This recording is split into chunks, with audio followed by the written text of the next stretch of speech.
Joey McGuire and crew add yet another commitment to the class of 2025. This time in Katy High School, three-star offensive lineman Patrick McMath. In today's video, we'll break down his skill set and what he's bringing to the 806, as well as take a look at the updated recruiting ranks for the 2025 cycle for your Red Raiders and an early post-spring and, summer look at the 2024 Texas Tech offensive line. Hey, how's it going, everybody? It's RC Maxfield here for the Back to 12 podcast. And if you missed yesterday's video, and maybe you just haven't been on social media the past couple days, I want you to go and like the video if you're excited about Thomas Howard, Andre Tillman, and Wes Welker being announced to be inducted into the Texas Tech Football Ring of Honor this fall at Jones AT&T Stadium. I mean, Wes Welker is by far the most well-known guy in this trio, leaving Texas Tech as the all-time leading receiver, but all three of these gentlemen are Texas Tech legends, so if you're excited to see them go up and be, on the facade of Jones AT&T Stadium, all you got to do is simply like the video. All right, let's get into this. Patrick McMath, 6'4", 255. We'll discuss that weight here in just a second. Out of Katy, Texas, again, Katy High School, you've heard of them. They just seemingly always produce high-level talent, whether it's on the offensive line, skill position players, whatever it may be. They are a powerhouse and really, really good program at getting guys to the next level. Now, the Red Raiders had to beat out some Big 12 schools to land the commitment of McMath, including Arizona, Baylor, BYU, and Houston. He's an athletic offensive lineman, is McMath, and funny enough, Houston reportedly was recruiting him as a tight end. Interesting there to show his athleticism, but he is an absolute mauler when it comes to the point of attack and physicality on the offensive line. Again, only 255, but he plays a little bit heavier, and his athleticism really helps him out in terms of creating leverage and just putting his hands in the proper position to succeed. Now, he does have solid feet as well from the limited film that I've seen, but if we're being honest about it, he's going to have to add bare minimum 35 pounds, if not 40, going to Texas Tech if he wants to have a chance to play on that offensive line. And he will likely move inside there at Katy. He has been playing on the tackle spots, whether left or right, majority left for them down there. But it sounds like he's going to shift inside, and you don't have to add as much weight if you shift inside. But bare minimum, he's going to have to add 35, 40 pounds, and that will more than likely happen getting into a college weight room, strength and conditioning program, and also just the nutrition aspect of it as well. So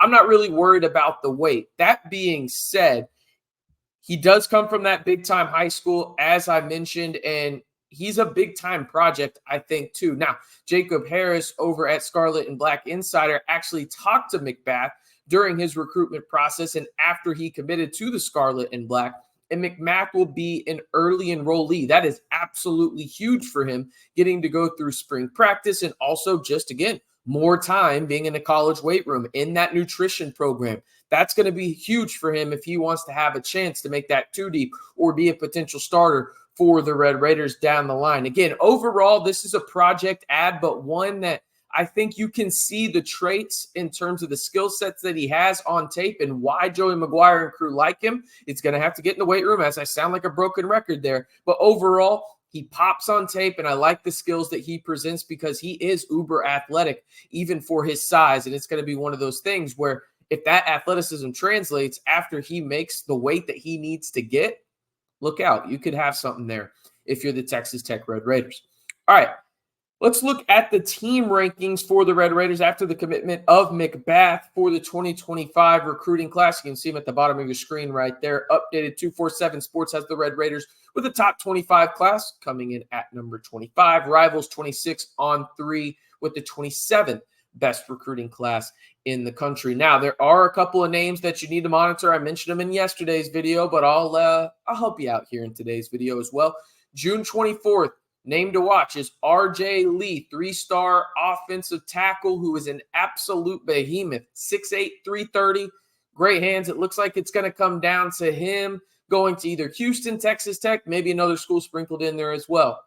Then on July 1st, that is the big day because you've got Caleb KB Burns, a 3-star linebacker that I think could soar up recruiting rankings with how athletic he is. He obviously runs track and field because Joey McGuire and crew are recruiting him. So obviously he plays another sport. It's just like a criteria for them. But he's super fast. He competes in the 100-meter and 200-meter dash there at his high school. And it's one of those deals where he's announcing his commitment there. There's a bunch of schools in the running for that, including Florida, Washington, Baylor, and a couple other schools as well. The other name, and this is probably the biggest name, is four-star edge Smith Aragbo. He is down from Alif Hastings High School down there in Houston. According to On3, he is the 26th overall player in the class of 2025. Not the 26th best edge, the 26th overall player. And Texas Tech is in his Final Four alongside the likes of Texas, Washington, and Oklahoma. And a lot of smoke around Smith Aragbo right there and Caleb Burns in the Red Raiders' favor. But we'll just have to tune in on July 1st when they make their official announcements. All right, let's jump into the depth chart from post-spring and then summer. I believe it was Don Williams over on the Lubbock Avalanche Journal that posted his post-spring in terms of the depth chart and everything. Great stuff there. But this is kind of mine in terms of what I've heard, and it's going to be very similar because I'm sure he's hearing a lot of the same things, if not more so than me. But here we go.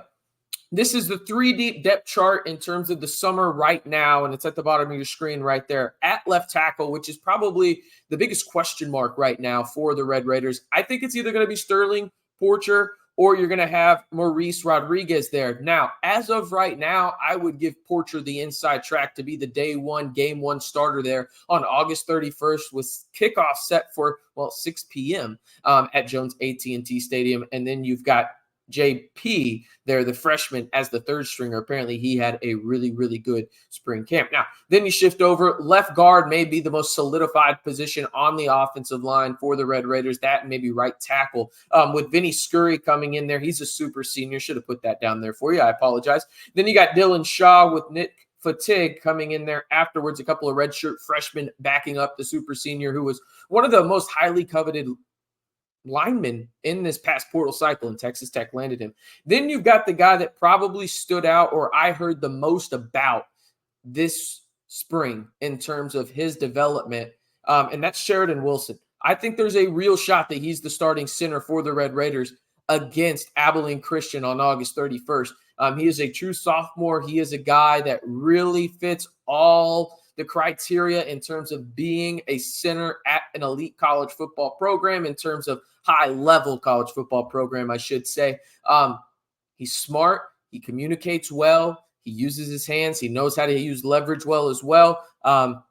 He's a guy that I'm excited about. Then you got Davon Carter, the super senior transfer from Memphis, with Caleb Rodkia Jr. as the third stringer there. Then you've got the right guard, and this might surprise some people, but I think Caleb Rogers has a pretty good shot to start there. I think there could be a situation where Davon Carter actually starts at center ahead of Sheridan Wilson, and maybe that switches back and forth. But I think Carter's going to be that guy, especially on the interior for the Red Raiders, that's kind of, hey, if you need me there, I can play there. And I think Caleb Rogers, he got feedback back from the NFL. They want to see him play inside after playing a majority of his time, well, really all of his time in college football at the tackle spots, whether that was left or right. Now he shifts inward on the offensive line. And I think right now, as of today, again, don't shoot the messenger. I can change my mind on this. I think there's a really good shot that he's the starting right guard for the Red Raiders come Abilene Christian. And then at right tackle, I mean, it's Ty. Ty Buchanan there is going to be the starter at right tackle for the Red Raiders, an absolute just linchpin for the Red Raider offensive line alongside Vinny Scurry. Those are the two guys that I feel most comfortable with saying they're going to be your left guard. That's going to be your right tackle when it comes to Vinny Scurry at left guard, Ty Buchanan at right tackle. The only reason I would see Ty Buchanan not starting at right tackle is if they shift him over to the left side, which I don't know if they'll do. Maybe they will if they feel more comfortable with Porcher on the right side or Rodriguez on the right side. But as of right now, I'm projecting him to be the right tackle for the Red Raiders. And again, obviously this can change going into fall camp. I want to preface this, but the guy that I've heard the most about, and by change, I mean, obviously the depth chart, but the guy I heard most about was Sheridan Williams, and I'm excited, Sheridan Wilson, there at the starting center position as it stands right now for the Red Raiders. And I'm very curious to see his development and if that actually comes to fruition in game number 1 against Abilene Christian on August 31st. But again, the big news in the Texas Tech football space today is the Red Raiders landed yet another commitment in the class of 2025, this time in Katy High School 3-star offensive lineman Patrick McMath. If you haven't already, be sure to like the video, hit that subscribe button, and turn on that notification bell to stay in the know on all things Texas Tech football all year long in a quick, concise manner. Now, we're not taking an hour. We will have hour-long episodes here with Lyle, but we're giving you quick, hard-hitting, everything you need to know about Texas Tech football in 10 to 12 minutes each and every day throughout the season. So if you want to join the largest group of Texas Tech fans here on YouTube, and the most interactive, do these 3 simple steps. Like the video, hit that subscribe button, and turn on that notification bell to stay in the know right here on the Back to 12 podcast channel.